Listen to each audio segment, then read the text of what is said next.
A quick disclaimer, this image may appear to be inaccurate due to the perspective of the camera, but I just wanted to let you know that I took all of my measurements from the actual scene, not from the photo, and created my drawing based off of those. Okay, so my objective here is to find the height of this building.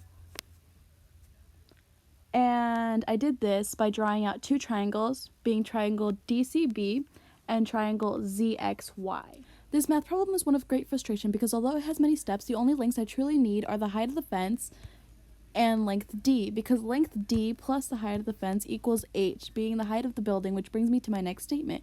The reason I need to draw in triangle ZXY and add so many steps is because I need to find the length D to find the ultimate height of the building, H. And it is impossible to solve for D without another triangle drawn because triangle DCB is an angle triangle on its own.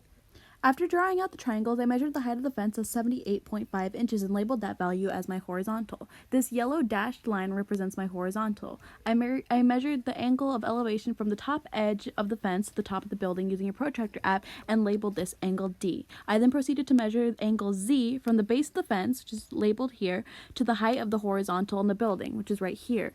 The angle of depression looking down from the horizontal on the height of the building is angle Y. Angle Y can easily be found using the triangle sum theorem.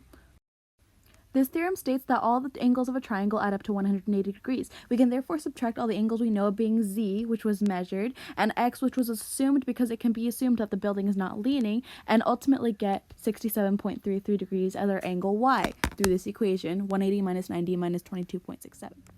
This theorem can also be used to find angle B. Once again, we subtract all the angles that we know from the initial 180 degrees of the triangle, and ultimately we find 38.44. So the next variable that we need to solve for is the variable Y, which is the length from the building to the base of the fence right here. To solve for this, I'll be using the law of sines.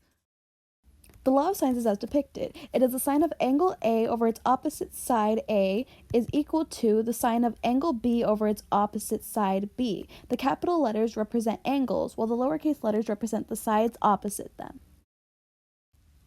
So to use the law of sines, we simply have to plug in our variables. So we want to find the side length Y. So in order to do this, we have this equation set up. We plug in the angle Z, which is 22.67. Then we're going to plug in its opposite side length Z. Now, what is the opposite side length Z? So this blue segment is actually our opposite side length Z because here is the angle Z and opposite it is this segment. So how do we find this segment?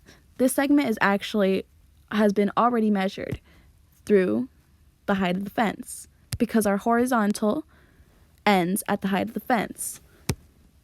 So we'll go ahead and plug in 78.5 inches. We'll make this a little bit smaller.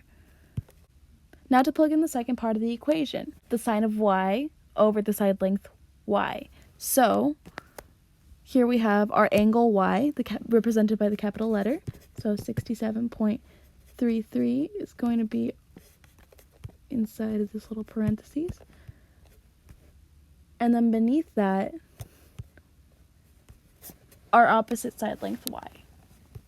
So now that we have our equation set up, we'll realize that this is actually a ratio. And because this is a ratio, it means that we have to cross multiply. So we just did some cross multiplication. So I did the sine of 22.67 times Y and 78.5 inches times the sine of 67.33, and I have that right now.